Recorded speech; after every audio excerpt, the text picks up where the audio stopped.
Hello my beautiful viewers, I hope you are doing well with all blessings of अल्लाह। आज की video में मैं आपसे थोड़ी सी बात करूंगी कि अगर आपके किसी फैमिली मेम्बर को मेंटल इलनेस का सामना हो, वो किसी साइकोलॉजिकल डिजीज़ में गिरफ्तार है, तो आपका रोल क्या हो सकता है, आप कैसे अपने उस प्यारे की हेल्प कर सकते हैं, राइट। तो सबसे पहला जो पॉइंट आता है उसमें मैं कहूँगी कि आपको सबसे पहले जो मेंटल इलनेस है उसके बारे में आपको इन्फॉर्मेशन पूरी होनी चाहिए। खुद को एजुकेट करें, डॉक्टर से कंप्लीट इन्फॉर्मेशन लें कि ये डिज़ीज़ है क्या, इसकी सिम्टम्स क्या क्या होती हैं। आप इंटरनेट पे खुद को एजुकेट कर सकते हैं। अब तो इतनी अच्छी वेबसाइट्स आ गई हैं जिसमें आपको कंप्लीट इन्फॉर्मेशन होती है, और बहुत सारी तो वेबसाइट्स ऐसी हैं जिनमें बहुत सादा अल्फाज में बल्कि सिंपल वीडियोस भी बना दी गई हैं जिससे आपको समझने में बड़ी आसानी होगी। ज़रूरी बात यह है कि देखिए, जैसे बाकी बीमारियां होती हैं, मेंटल इलनेस भी ऐसी ही एक बीमारी है, लेकिन इस बीमारी से लोग इतना ज़्यादा खौफजदा होते हैं कि फ़ौरन जो है ना, जिसे कहते हैं आपका आप मिथ्स की तरफ ज़्यादा चले जाते हैं। आपका ध्यान फ़ौरन जादू टोने की तरफ चला जाता है, आपका ध्यान नज़र लगने की तरफ चला जाता है, आप बहुत सारी मिथ्स का शिकार होना शुरू हो जाते हैं। तो यहाँ पे आपने अपने आप को बहुत प्रैक्टिकल रख के सोचना है कि दिस इज़ अ डिज़ीज़, इसके बारे में मैंने इन्फॉर्मेशन लेनी है, राइट। तो ये बड़ी चीज़ ज़रूरी है। फिर ये है कि जो आपका फैमिली मेम्बर है, ज़रूरी नहीं कि जब वो उसको फिट्स पड़ रहे हो तो तभी आपने ये एक्शन लेना है, नहीं। जब वो जैसे कहते हैं ना सुकून के फेज़ में हो, तब भी आपने अपनी खुद को भी एजुकेट करते रहना है और आपने उसको भी एजुकेट करवाना है। बहुत सारे साइकोलॉजिकल पेशेंट्स ऐसे होते हैं जो अपनी बीमारी को जादू या टोना का नतीजा समझते हैं। ख़ासतौर पे इंडो पाक की मैं बात कर रही हूँ, और इलाज पर राज़ी नहीं होते। तो ये बड़ी ज़रूरी है कि आप अपने फैमिली मेम्बर को भी बताएं कि this is just a disease like other disease, और इसमें जितना आपका बिलीव होगा कि आपने इलाज करवाना है, उतना ही आपका, जैसे कहते हैं ना, आपकी विल पावर जो है वो स्ट्रॉन्ग होती जाएगी। लेकिन जितना आप यकीन रखेंगे जादू टोने पर, फिर आपका विल पावर जो है ना वो भी उसी तरफ ही लगेगी और उसी तरफ आपका ध्यान भी रहेगा, राइट। तो इसके लिए मुझे वो बुक याद आ रही है, डॉक्टर जावियर, उनकी एक बुक बड़ी ज़बरदस्त आई हुई है, I am not sick I don't need help. I am not sick I don't need help, exactly ये उनकी बुक का नाम है। और ये ख़ास तौर पर उन पेशेंट्स के लिए लिखी गई है जो हमेशा डिनाइल के फेज़ में रहते हैं। वो कहते हैं कि नहीं, हमें ये बीमारी नहीं है, कुछ जो हैं बाहर की कुव्वतें हैं जो हमें कंट्रोल कर रही हैं, हमें अपने ऊपर बोझ महसूस होता है, हमारे कंधों पे बोझ महसूस होता है। तो वो उसको जादू टोने या जिन्नात की कारस्तानियों का ज़्यादा करार देते हैं। और ख़ास तौर पे जो शिज़ोफ्रेनिया के पेशेंट होते हैं, और फिर शिज़ोफ्रेनिया में पैरानॉइड टाइप के जो शिज़ोफ्रेनिक पेशेंट्स होते हैं, उनमें ये ट्रेंड बहुत ज़्यादा पाया जाता है कि डिनाइल करना कि नहीं, मेंटल इलनेस तो हमें है नहीं, हमारे तो लोग बड़े खिलाफ हैं, फलाना रिश्तेदार हमारे खिलाफ है, उसने हमारे खिलाफ कोई साजिश की होगी। तो जब आपका वो जो अजीज या रिश्तेदार जो है वो सुकून के फेज में है, तो उसके साथ डिस्कशन किया करें, बल्कि डिस्कशन नहीं, उसके साथ एक अच्छी सी कन्वर्सेशन किया करें। क्योंकि देखिए, जो डिबेट होती है ना, उसमें तो होता है ना कि हार जीत, ये हार जीत का मामला नहीं है, ये तो हमने विन विन की सिचुएशन रखे कि आपको भी इंफॉर्मेशन मिले और आपका पैगाम आपके प्यारे तक भी पहुंच जाए, राइट। तो कन्विंस करें कि आपका जो अजीज रिश्तेदार है उसको भी अपनी बीमारी के बारे में पूरी इन्फॉर्मेशन होनी चाहिए, और आपको खुद भी बड़ी पूरी इन्फॉर्मेशन होनी चाहिए, राइट। फिर वही बात है कि आपने हमेशा इस चीज़ को बातचीत से हल करना है। अपनी उस प्यारे के साथ आपकी कन्वर्सेशन रहनी चाहिए, अपने बाकी फैमिली मेम्बर्स के साथ भी कन्वर्सेशन रहनी चाहिए, पूरी फैमिली को एजुकेट करें।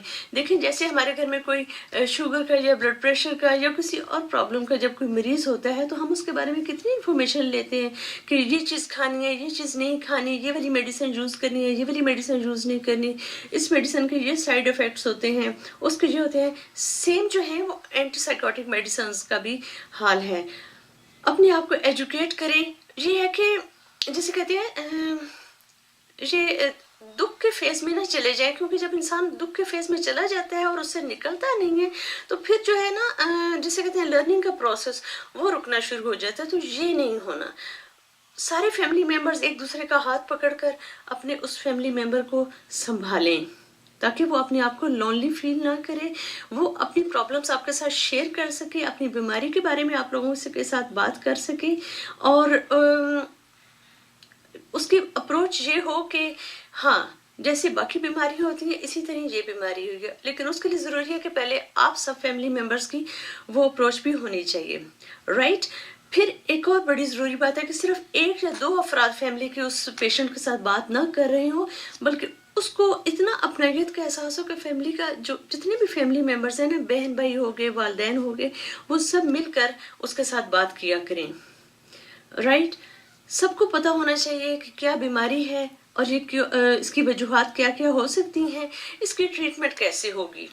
फिर आप देखिए कि आपके घर से वो एक जैसे कहते हैं ना, सोगवारी का, मातम का जो माहौल है वो ख़त्म होना शुरू होगा, और जैसे आम बीमार कोई होता है किसी घर में, वैसे ही एक मेंटल इलनेस का पेशेंट भी होता है, राइट।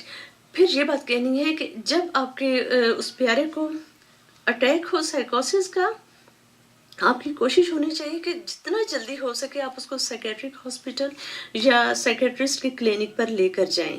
उस वक्त प्लीज़ आप ना टाइम ज़ाया ना करें कि हम पहले फ़लाँ पीर साहब से दरूद करवा लें, दम करवा लें, या वहाँ जाके फ़लाँ मज़ार पर पहले सलाम करवा लें और फिर हम लोग उधर जाएंगे। बी प्रैक्टिकल, बिल्कुल जैसे बाकी बीमारियों में होता है ना कि आपने फौरन ट्रीटमेंट के लिए पहुंचना है, वरना एक एक लम्हा जो होता है वो इम्पोर्टेंट होता है, एक एक मिनट इम्पोर्टेंट होता है। जैसे बाकी बीमारियों में एक एक मिनट इम्पोर्टेंट होता है, इसी तरह मेंटल इलनेस में भी एक एक मिनट इम्पोर्टेंट होता है। आपको पता नहीं है कि जो हार्मोन्स हैं उनका कितना डिसबैलेंस हो रहा है, वो गलत किस्म के हार्मोन्स जो हैं वो उसके ब्रेन में पहुंच रहे हैं, जिससे ब्रेन के जो समझे कि पॉजिटिव सेल्स होते हैं वो डैमेज होना शुरू हो रहे होते हैं। तो जितना जल्दी आप पहुंचेंगे हेल्प के लिए, उतना ही जल्दी ट्रीटमेंट मिलना शुरू हो जाएगी। अगर कोई जख्मी होता है तो हम उसको कितना जल्दी हॉस्पिटल पहुंचाते हैं, हम कहते हैं खून ज़ाया हो रहा है। तो यहाँ पर भी देखें, यहाँ पर भी मेंटल हेल्थ ज़ाया हो रही है। तो बिल्कुल आप लोगों ने डिले नहीं करना, फ़ौरन उसकी हेल्प करनी है, राइट। फिर उसके अलावा ये है कि आपने अपनी मेंटल हेल्थ का भी बहुत ख्याल रखना है। आपस में फैमिली मेम्बर्स जो हैं वो एक दूसरे को तसल्ली दिया करें, सहारा दिया करें। अगर कोई अच्छा आपका फैमिली कोच का रोल प्ले कर सकता है, और यहाँ पर फिर आता है कि अगर आपके पास अच्छे पीर साहब मौजूद हैं, ख़ानदान में कोई अच्छे बुज़ुर्ग मौजूद हैं जो आपको फैमिली कोचिंग दे सकें और बता सकें कि ये जो मुश्किल वक्त है इसमें आपने मेंटली स्ट्रॉन्ग कैसे रहना है, आप लोग एक दूसरे से बात कर सकें, ये रोल कोई एक अच्छा फ्रेंड भी अदा कर सकता है। खुद फैमिली का एक मेंबर जो है वो भी ये रोल बहुत अच्छा प्ले कर सकता है कि आप अपनी परेशानियों के बारे में आपस में बैठकर बात करें, रियलाइज़ करें, डिनाइल ना करें कि नहीं नहीं कोई परेशानी नहीं है, कोई मसले ही नहीं है। नहीं, बहुत सारा मैंने अपनी प्रैक्टिस में देखा है कि पेशेंट से ज़्यादा बुरी हालत उसके घर वालों की हो रही होती है, क्योंकि उसमें एक तो डिनाइल बहुत होता है, फिर स्ट्रेस इतना होता है, फिर फ्रस्ट्रेशन होती है, परेशानी होती है, एक डिप्रेशन सा तारी हुआ होता है जिसकी ज़रूरत नहीं है। प्लीज़ आप मेंटल इलनेस को बाकी बीमारियों की तरह लें, उससे ये होगा कि आप खुद जिस्मानी तौर पर और ज़हनी तौर पर भी मजबूत रहेंगे, और जितना आप पॉजिटिव होंगे और जितना आप कॉन्फिडेंट होंगे, उतना ही आपका वो फैमिली मेम्बर जो है वो खुद को सेफ फील करेगा, राइट। एक और बात, जब आपका फैमिली मेम्बर दोबारा घर आ जाए और ये है कि चले चंद माह के बाद दोबारा आप इसी सिचुएशन का सामना दोबारा करेंगे, खुद को मेंटली प्रिपेयर करें, लेकिन अपने उस फैमिली मेम्बर जो सिक है उसको भी मेंटली प्रिपेयर करें।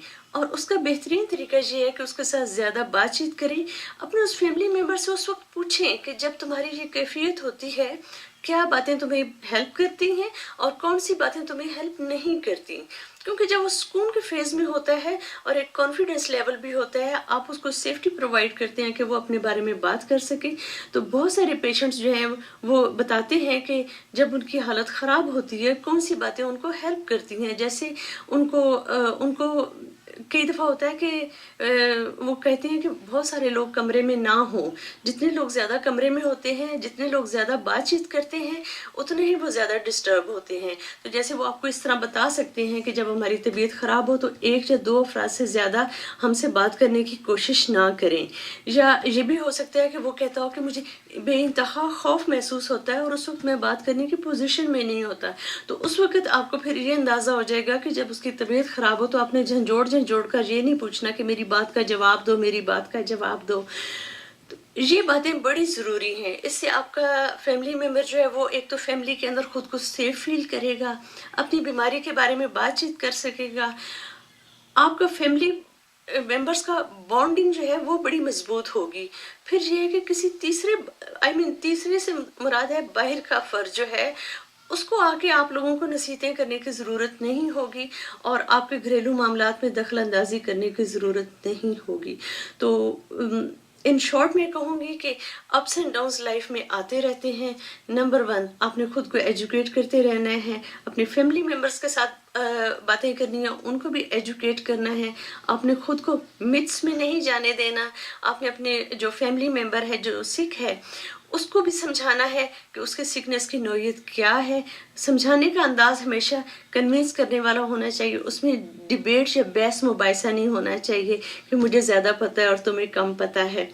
उसको भी एजुकेट करने की कोशिश करें। फैमिली मेम्बर्स आपस में बैठकर इलनेस के प्लस पॉइंट्स कहना चाहिए या जो सिम्टम्स होती हैं उनके बारे में बात किया करें। आप कैसे उसको हेल्प कर सकते हैं उसके बारे में बात किया करें। इंटरनेट पर बहुत सारी इंफॉर्मेशन होती है कि आप कैसे डील कर सकते हैं पर्टिकुलर डिजीज़ को, उसके बारे में डिस्कस किया करें। जब आपके फैमिली मेम्बर जो है उसको फिट्स ना पड़ रहे हो, वो सेफ फेज में हो, तो उस वक्त उससे पूछा करें कि उसको क्या चीज़ हेल्प करती है। राइट, एक दूसरे को फैमिली मेम्बर्स तसल्ली दिया करें, एक दूसरे को हौसला दिया करें। अप्स एंड डाउन्स आते रहते हैं, लेकिन जितना आप कामयाबी के साथ अप्स एंड डाउन्स को गुजारेंगे उतनी ही फैमिली बॉन्डिंग मजबूत होती जाएगी। राइट, सो अल्लाह करे कि आपके घरों में सुकून रहे, आपके किसी प्यारे को कोई तकलीफ़ ना हो। लेकिन अगर तकलीफ़ हो तो आपने बड़े हौसले से, बर्दाश्त से और खुदा पर पूरे यकीन के साथ, अपने अक्ल के साथ, अपने फहम फरासत के साथ उस सिचुएशन का मुकाबला करना है। तो उम्मीद करती हूँ आपको आज की वीडियो अच्छी लगी होगी। अगर अच्छी लगे तो please remember me and my sweet family in your precious prayers. Take care and Allah bless you.